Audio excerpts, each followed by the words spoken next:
One other thing that you may have noticed is that when I hovered over the warehouse, this little what's called a tooltip actually popped up. Now, tooltips are a fairly new feature in SAP Business One, and you have the ability to specify what gets shown when you have your tooltips switched on, and in fact where those tooltips show up. So if you go here into modules, we go into administration, we go into our system initialization, and you'll see here we've got right down the bottom our tooltip preview. If you select that, you'll see all the tooltip previews that are available, and you can see here is our warehouse tooltip, and these are all of the different fields that are available to show. So if I go in here and I might want to see, for example, the country where that warehouse is located or the city, I just simply select that and I update it and I'll say OK. And so then what will happen now, when I hover over my warehouse, you'll now see the city of New York is now showing there against my warehouse tooltip. Pretty cool, huh? Alright, so tracking back, what we've done is we've entered in a single line, but I've gone through and I've shown you all of these different options. Now, does that mean you have to go in and bring up every single one of these options when you're doing a quote? Of course not. But I just want to make sure that I'm showing you all of these different components. Okay? So then you can come on to the next line and you can be really quick now. You select your product. They want an A0001. They want 15 of those. And you hit tab, and now you can come on to your next product, and so on and so forth. So it can be as quick or as detailed, so that's what I was saying before, as simple or as detailed as you want it to be. And then of course when I'm on this line, I can go in here now and I can say, you know what, I've made a mistake and I actually want this to be a service order. So I can say yes and change it to a service quote. But remember, if you ever do that, it's going to cause all of the changes that you've made to be deleted.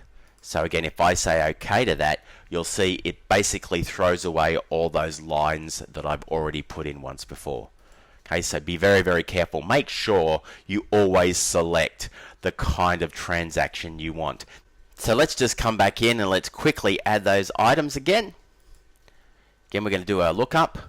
Remember, we had the office print 1111 and the customer wanted 10 of those, and then we had our next product, which was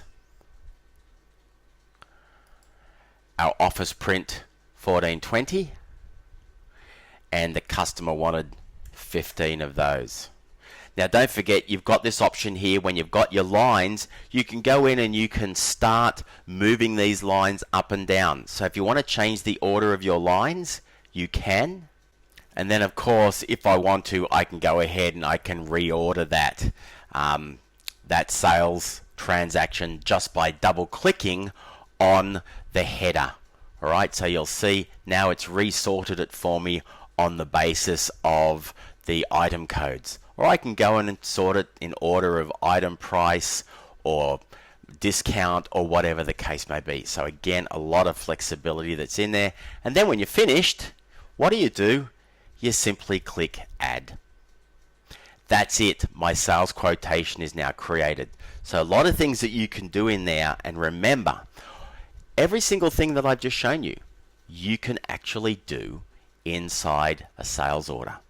Couple of other things before we finish this session off on looking at the sales quotation. And so what you can see is in the sales quotation, for example, if I go in here and start typing in the name and type the name, you'll see it does an auto lookup for me there as well. I can select Earthshaker. Now you'll see down here I have this option to copy the sales quotation details from a blanket agreement. So let's talk briefly about the blanket agreements. What blanket agreements allow you to do is preset a whole range of these values and have those apply to all the quotations or all the sales orders that occur from a period of time until the quantity on that agreement is fulfilled. So you can say, you know what, I'm going to give you a 10% discount on all of these products that you buy until you've bought 100 of them, or until the 15th of July, or whatever the case may be. So again, that's the purpose of the blanket agreements. And you'll remember those blanket agreements, if we go here into our modules, and you see here, there it is, there's the sales blanket agreement. That's where you can go in and you can set up all the parameters of the blanket agreements. But again, we'll come into this in more detail later. So that's our sales quotation done. So let's say, for example, the customer has come to you and said, all right, great, love that quotation, really happy with it. I actually want to turn that into an order. So you can retrieve the quotation, and then you'll see you've got this option, and you can copy it straight into a sales order. Now you also have the capability to bypass any of those steps. You can copy it straight to a delivery, or you can copy it straight to an AR invoice. But if you copy it to a sales order, then the next step will either be a delivery or an invoice. Okay, so you can copy it to a sales order and then copy that sales order into a delivery. So you'll see that as we go through the process. So you can either copy to, or you can copy from. So right now I'm in a sales quotation, so I'm going to copy it to a sales order. But let's assume that I was actually in the sales order screen. So let's go and call that up. And once again, you'll see it maximizes. When I pick my customer, and again, let's pop in Earthshaker. It's giving me a warning now because I'm in sales orders. It's just giving me a warning. Hey, they've exceeded their credit limit and they've exceeded their commitment limit. Do I want to continue? Right now, I have the ability to do that because my usage rights allow me to. But what I can do is I can come in here now and I can say copy from a sales quotation. So I go into my sales quotations and it comes in here and it says, okay, these are all the sales quotations that are in the system.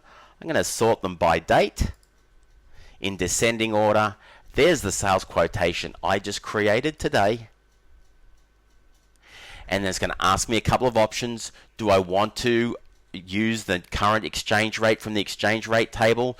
Do I want to bring in all the information that was in there because I might have changed some of this?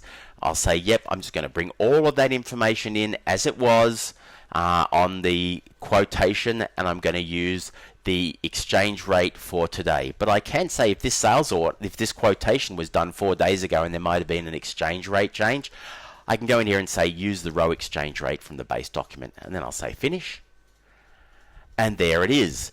My information has now been brought across from my sales quotation, and of course I can now just come in here and I can say add, and it's going to add in that sales order. Now, common mistake is that people forget the delivery date, but you saw there that little red message flashes up down the bottom there, and it says, okay, well, what is the delivery date?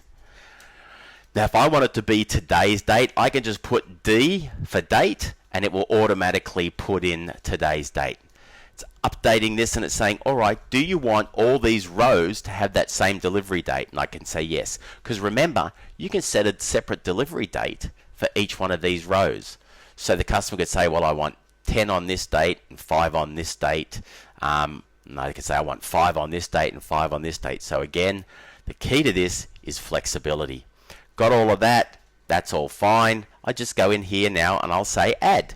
Again, it's just reminding me those situations where the customer has exceeded their credit limit, and I'm good to go. So now I've done that, my sales order is complete. I can call up that sales order again, remember using these buttons up the top, my last data record. There it is, there's my sales order. It's based on sales quotation 1184, and I can right click on here now, remember, and I can look at my relationship map. And what it's now showing is that this sales order came from this sales quotation, and if I want to drill down and look at that sales quotation, I can simply double click on it, and it now shows me that sales quotation as well in an additional window. but my sales order window is still there. And if I click up here on window, I can see all the different windows that are available for me to swap between. Okay, the relationship map. I might then want to go back to my sales order. And so the beauty of this is that you have the ability to multitask. So you might be halfway through a sales quotation, of course, and somebody says, "Oh, can you, quickly go and process this invoice or go and process this order?" You can do that without losing any of your information. So that's it for this fundamentals session. When we come in, we're going to look at the next step in the process, which is taking a sales order and pushing that across into a delivery, and then from a delivery to an invoice.